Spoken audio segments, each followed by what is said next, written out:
Hello friends, welcome to NEET biology. आज का हमारा टॉपिक है इंटेस्टाइन्स। इंटेस्टाइन दो टाइप की होती हैं, स्मॉल इंटेस्टाइन और लार्ज इंटेस्टाइन।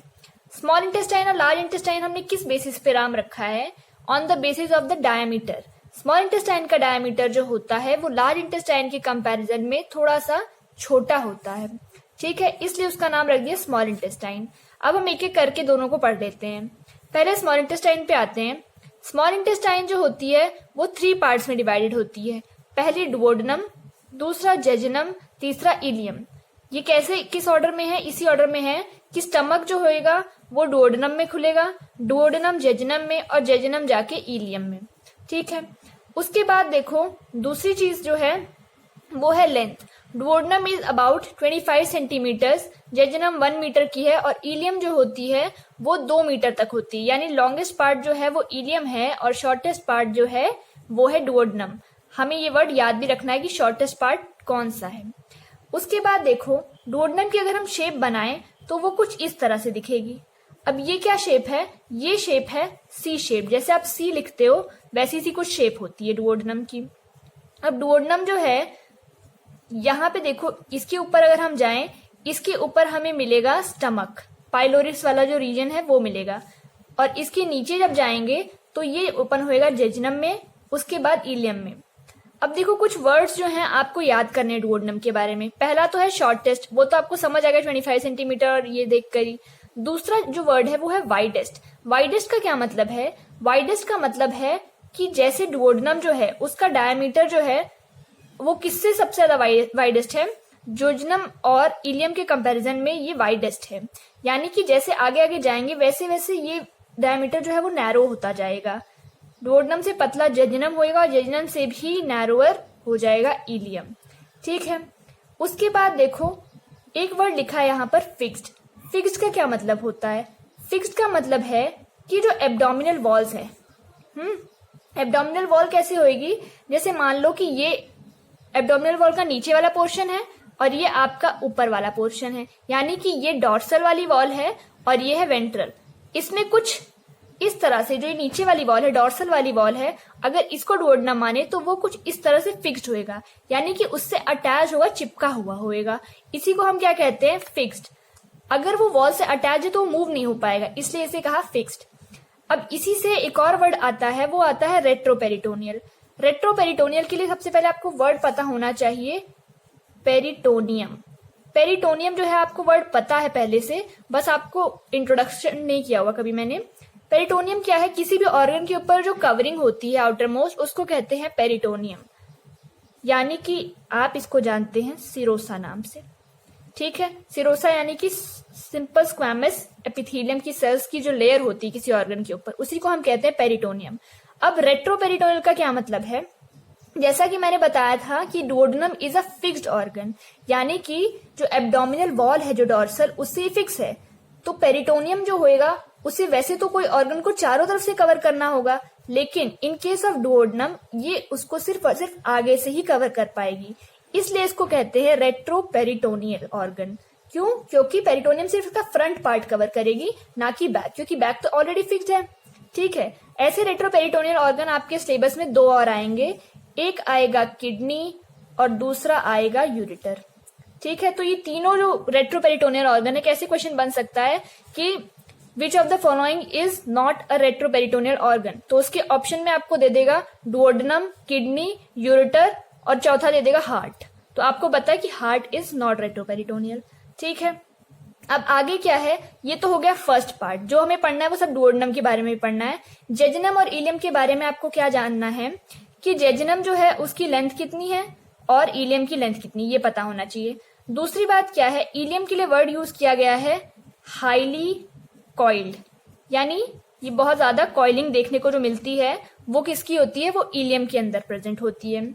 उसके बाद देखो एक और पॉइंट है कि डुओडेनम जो है वहां पे देखो मैंने ये एक और ओपनिंग बना रखी है।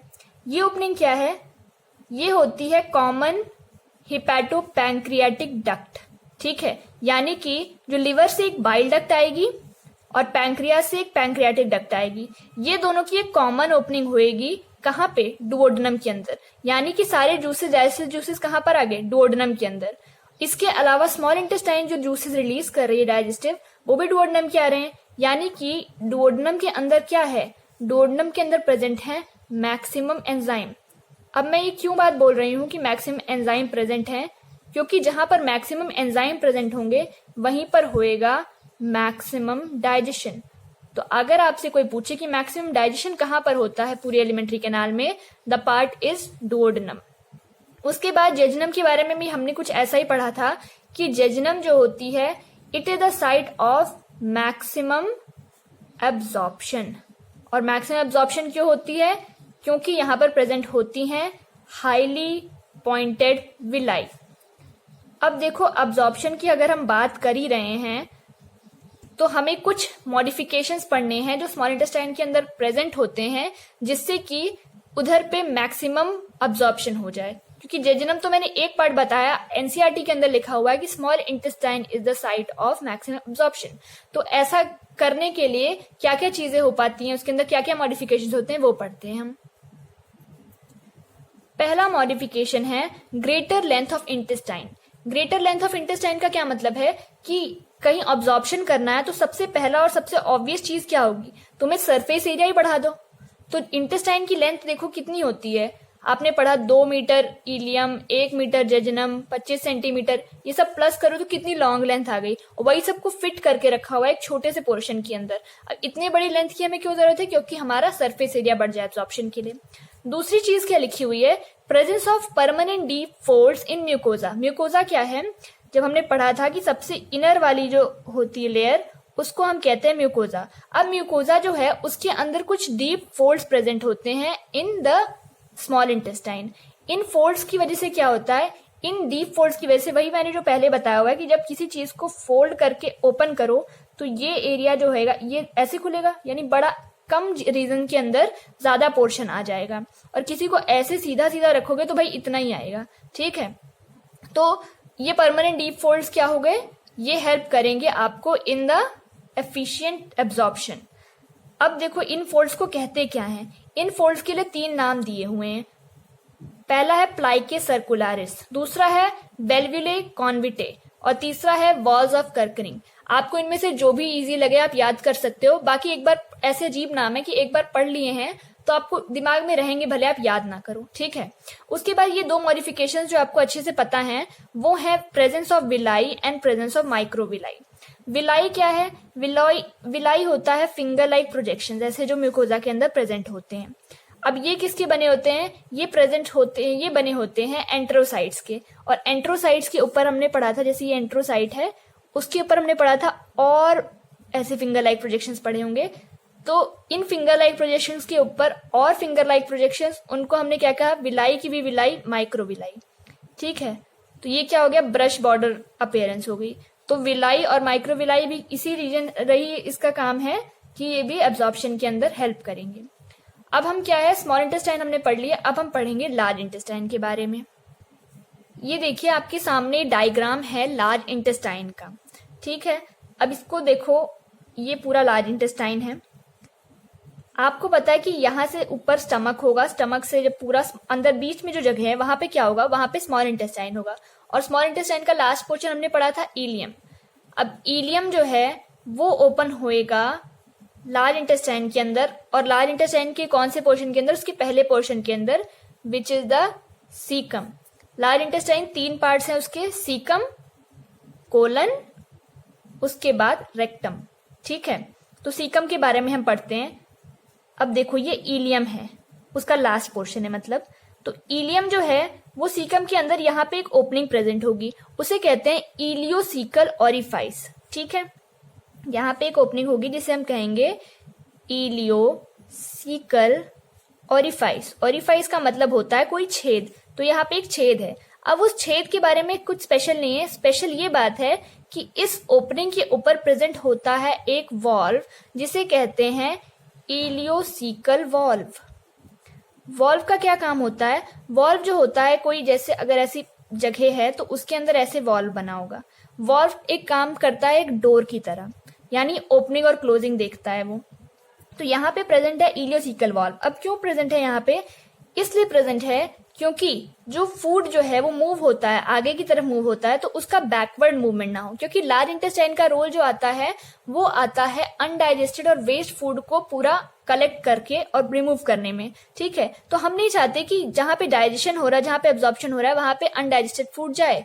तो हम क्या करेंगे, हम यहाँ पर दरवाजा सा लगा देंगे, एक वॉल बना देंगे ताकि बैक फ्लो ना हो। ठीक है, अब सीकम जो है, पहला पोर्शन जो है वो इतना पोर्शन लगभग जो है ये सीकम का होएगा। सीकम क्या होता है? सीकम एक ब्लाइंड सैक होता है और इसके अंदर क्या होता है, ये होस्ट करता है माइक्रो ऑर्गेनिजम्स को। यानी कि कई सारे माइक्रोब्स जो होते हैं वो सीकम वाला पोर्शन जो होता है उसके अंदर सिम्बियोटिक रिलेशन में रहते हैं। ठीक है, सिम्बियोटिक रिलेशन क्या होता है? अब सिम्बियोटिक रिलेशनशिप होता है कि एक हाथ दे एक हाथ ले। यानी कि सीकम जो है वो उसको फूड प्रोवाइड करेगा माइक्रोब्स को, और माइक्रोब्स जो हैं इन टर्न कुछ सब्सटेंसेस बनाएंगे जो हमें क्या है, हमारे डाइजेशन के प्रोसेस में हेल्प करेंगे। अब ये सीकम हो गया। सीकम के 2 सेंटीमीटर लगभग नीचे एक ऑर्गन प्रेजेंट होता है, ये ऑर्गन। इस ऑर्गन को कहते हैं अपेंडिक्स। अपेंडिक्स जो होता है इसकी लेंथ जो होती है छोटी सी होएगी। और अपेंडिक्स के बारे में पहली बात तो ये आपको पता होनी चाहिए कि it is a vestigial organ. Vestigial organ का क्या मतलब है? वेस्टिजियल ऑर्गन का मतलब है कि अब इसका कोई काम हमारी बॉडी के अंदर नहीं है। यानी कि अपेंडिक्स जो है इसका काम कहाँ आता है? पहली बात, इसका काम आता है डाइजेशन ऑफ सेल्यूलोज के अंदर। अब सेल्यूलोज क्या है? घास। घास तो हम खाते नहीं है, वो तो गाय भैंस खाती हैं। तो गाय जो है उसके अंदर अपेंडिक्स काम करेगा, लेकिन हमारे अंदर ये वेस्टिजियल हो गया, अब ये काम नहीं करता है। ठीक है, अब देखो, अब इधर काम तो है नहीं इसका, लेकिन एक प्रॉब्लम जरूर क्रिएट कर देता है। अपेंडिक्स क्या प्रॉब्लम क्रिएट करता है? अपेंडिक्स जो होता है यहाँ पर कई बार इन्फेक्शन हो जाता है। इन्फेक्शन हो जाता है तो उसकी वजह से क्या होता है, एक बीमारी हो जाती है जिसको कहते हैं अपेंडिसाइटिस। मैंने पहले बताया हुआ आपको पहले वीडियोस में कि आइटिस वर्ड का मतलब होता है किसी भी तरह की इन्फ्लेमेशन से।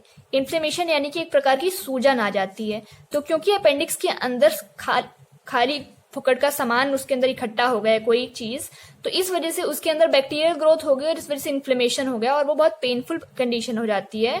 और इस वजह से हमको क्या करना पड़ता है, अपेंडिक्स को रिमूव करवाना पड़ता है। ठीक है, अब देखो, ये तो हो गई अपेंडिक्स के बारे में और सीकम के बारे में। नेक्स्ट जो पार्ट है that is the colon. Colon जो होता है, जो लार्ज इंटेस्टाइन के 3 पार्ट्स हैं, यानी कि सीकम, कोलन, रेक्टम, ये 3 पार्ट्स हैं। इन 3 पार्ट्स में सबसे बड़ा पोर्शन जो है, सबसे बड़ा पोर्शन है दैट इज कोलन। देखो यहां से यहां तक पूरा कोलन है। ठीक है, सीकम थोड़ा सा है, रेक्टम थोड़ा सा है। अब ये कोलन की लेंथ कितनी होगी? लगभग इसकी लगभग लेंथ हो जाती है 100 सेंटीमीटर के, 100 सेंटीमीटर की लेंथ होती है। और जिस हिसाब से कोलन आगे पीछे चलता है उस हिसाब से इसकी हमने नेमिंग भी कर देते हैं। यानी कि सीकम से ऊपर की तरफ उठ रहा है तो इसका नाम रख दिया असेंडिंग कोलन। अब ये हॉरिजॉन्टली यहाँ पर है तो इसे कह दिया ट्रांसवर्स कोलन। यहाँ पे नीचे की तरफ आ रहा है तो डिसेंडिंग कोलन, और लास्ट में ये एस शेप्ड सा है इसलिए इसे कह दिया सिग्मोइड कोलन। तो कोलन क्या है? 4 टाइप के हो गए। एनसीईआरटी के अंदर आपको सिर्फ 3 है, सिग्मोइड नहीं दिए हुए हैं। ठीक है, उसके बाद देखो, आपको बीच में इसकी ये रेड कलर की पेन से जो मैंने बनाई हुई है, ऐसे 3 बैंड ऑफ एलएमएल दिख रहा होगा। यानी कि लॉन्गिट्यूडनल मसल लेयर जो है उसके बैंड होता है। इस बैंड को क्या कहते हैं? मतलब ये मसल्स का बैंड है। इस मसल्स के बैंड को हम कहते हैं टीनिया कोलाई। अब ये टीनिया कोलाई क्या है? ये मसल का बैंड जो है, इसकी लेंथ जो होती है, कोलन की बाहर की जो बाउंड्री है, ये दिख रही है आपको, इस बाउंड्री से इस टीनिया कोलाई की लेंथ जो होती है वो कम होती है। अब कम होती है तो उसकी वजह से क्या होगा, तो आप इमेजिन कीजिए कि आपके पास ये ऐसा एक बैंड है और इसको आपको फिट करना है किसके ऊपर? एक थोड़ा बड़ा चीज है। अब ये पोर्शन जो है बाहर वाली वॉल को इसके ऊपर फिट करना है, तो ये सीधे सीधे तो फिट होएगी नहीं, तो क्या करना पड़ेगा? आपको इसको फोल्ड करना पड़ेगा। ये उस हिसाब से जैसे आपके कपड़ों के अंदर ट्राउजर्स नहीं, लोअर्स वगैरह के अंदर जो होता है, जो इलास्टिक डली होती है, तो इलास्टिक छोटी होती है और कपड़ा बड़ा होता है, तो कपड़े में क्या हो जाता है, कपड़े में कुछ ऐसे ऐसे फोल्ड आ जाते हैं। अब इसे फोल्ड फोल्ड फोल्ड करके एक छोटे एरिया में आ जाएगा, इसी के ऊपर आ जाएगा। उसी तरह का कुछ कोलन के ऊपर आपको देखने को मिलता है। ये जो टेढ़े टेढ़े स्ट्रक्चर से दिख रहे हैं जैसे ऐसा कर्विंग जो है, इस कर्विंग को क्या कहते हैं? ये कर्विंग इसीलिए है क्योंकि टीनिया कोलाई की लेंथ जो होती है वो शॉर्टर है एज कंपेयर टू द बाहर की जो वॉल है, और इस वजह से ये कर्विंग्स आ जाती हैं और इन कर्विंग्स को हम कहते हैं हॉस्ट्रा। हॉस्ट्रा या फिर आउट पाउचिंग, ठीक है। और ये भी क्या करेगा? ये इसका काम आ जाता है फिर से जगह बढ़ाने का, यानी कि अब्जॉर्प्शन जो है, वाटर का अब्जॉर्प्शन होता है लार्ज इंटेस्टाइन में, उसके लिए एरिया बढ़ाने का काम आ जाता है। अब हम लास्ट पोर्शन पे आ जाते हैं। Last portion is the rectum. Rectum ये वाला जो पोर्शन जो है इसका नीचे ये वाला पोर्शन कम होएगा रेक्टम। रेक्टम जो है, rectum is a uniform tube. Uniform tube यानी कि एक लेंथ है उसकी, ठीक है, मतलब एक ही उसका डायमीटर है। अब रेक्टम के बारे में क्या चीज है? रेक्टम का फंक्शन क्या है? रेक्टम का फंक्शन है, it is a storage function. Storage किसका करेगा? स्टोरेज करेगा फीकल मैटर का। जो वेस्ट बन रहा है हमारी बॉडी के अंदर, इसको हमें रिमूव करना है, वो कहाँ पे स्टोर होएगा? वो स्टोर होएगा रेक्टम के अंदर, यानी इस पोर्शन के अंदर आके। और वो भी हमेशा के लिए स्टोर नहीं होगा, it is a temporary storage, ठीक है। अब रेक्टम जो होता है वो लीड करता है एक कैनाल लाइक स्ट्रक्चर में। उस कैनाल को हम कहते हैं एनल कैनाल, और एनल कैनाल की जो ओपनिंग होती है उसी को हम कहते हैं एनस, यानी कि फूड नहीं, फीकल मैटर जो होता है वो यहाँ पर रेक्टम में स्टोर होता है थोड़े टाइम के लिए, और जब ये फिल हो जाता है रेक्टम तो हमें रिमूव करने के लिए एनल कैनाल के थ्रू यहाँ से फीकल मैटर आएगा और एनस जो ओपनिंग है वहां से रिमूव होएगा। अब रिमूव होने के लिए जैसे कोई भी ओपनिंग है, जैसे इलियोसिकल वॉल पढ़ा था ना, उसी तरह जो ये एनस की ओपनिंग जो है, इस ओपनिंग के ऊपर भी कुछ गार्ड लगे हुए हैं। अब ये वॉल नहीं लगा यहाँ पर लगे क्या है? यहाँ पर लगे हैं स्फिंक्टर। स्फिंक्टर मैंने बताया था तुम लोगों को कि बैंड ऑफ सीएमएल होता है ये, ठीक है, और इसका काम भी वही डोर वाला ही है। तो ऐसे दो स्फिंक्टर होंगे, एक होगा इंटरनल और एक होगा एक्सटर्नल। इंटरनल यानी जो अंदर की तरफ होगा थोड़ा, और एक्सटर्नल थोड़ा बाहर की तरफ होएगा। अब इसमें क्या चीज याद रखनी है आपको कि इंटरनल स्फिंक्टर जो है एनस का, दैट इज इनवॉलेंट्री। इनवॉलेंट्री यानी कि not under our own control, यानी हम अपने हिसाब से इसको कंट्रोल नहीं कर सकते। बाकी एक्सटर्नल जो होता है दैट इज वॉलेंट्री, यानी कि उसको हम कंट्रोल कर सकते हैं, बाहर वाले स्फिंक्टर की ओपनिंग क्लोजिंग को, ठीक है। अब देखो बच्चों के केस में क्या होता है, जो छोटे बच्चे होते हैं उनके केस में ये दोनों ही जो स्फिंक्टर्स हैं दे आर इनवॉलेंट्री, यानी बच्चे के कंट्रोल में नहीं होता है कि उसे फीकल मैटर कब डिस्चार्ज करना है। तो वो हम क्या करते हैं, हम उसे बच्चे को बार बार बताते हैं कि यहाँ नहीं करना, वहां नहीं, ऐसे करके हम बताते हैं कि बच्चे को, और इसके बाद डेवलप हो जाती है, जैसे टॉयलेट ट्रेनिंग की वजह से उसकी डेवलप हो जाती है, और एक्सटर्नल जो स्फिंक्टर्स हैं वो वॉलेंट्री बन जाते हैं, और हम फिर कंट्रोल कर सकते हैं, हमें पता है कि कहाँ क्या करना है, ठीक है। अब देखो ये तो हो गया एनस के बारे में। एक और लास्ट पॉइंट जो मैं बता दूं तुम्हें रेक्टम के बारे में। रेक्टम के अंदर एक वीन होती है जिसे कहते हैं रेक्टल वीन, ठीक है, रेक्टम की वीन है तो रेक्टल वीन कह दिया। अब रेक्टल वीन क्या है? इस रेक्टल वीन नॉर्मल कंडीशन में तो इसका कोई प्रॉब्लम नहीं है, लेकिन अगर इसके अंदर कभी डायलेशन हो जाए, यानी कि ये वीन जो है ऐसी जा रही थी, खुल जाए, थोड़ी और चौड़ी हो जाए, ठीक है, तो इसकी वजह से क्या होती है, इसकी वजह से एक प्रॉब्लम आ जाती है, एक कंडीशन आ जाती है। उस कंडीशन को हम क्या कहते हैं? उस कंडीशन को आप नॉर्मली जानते हैं पाइल्स या फिर हीमोरॉइड्स, ठीक है। तो dilation of rectal vein is known as piles, आपको ये याद रखना है। तो यहाँ पे आपका पूरा लार्ज इंटेस्टाइन का टॉपिक भी फिनिश होता है। इसको आप ऐसे ही पढ़िए और रिवाइज कीजिए। समझ आए तो आप लाइक कीजिए इस वीडियो को, और नहीं समझ आया तो आप कमेंट बॉक्स में लिख के बताइए, और डिसलाइक करने का भी पूरा हक है। एंड डू शेयर कि आपकी तरह और भी बच्चों की हेल्प हो सके। Thank you.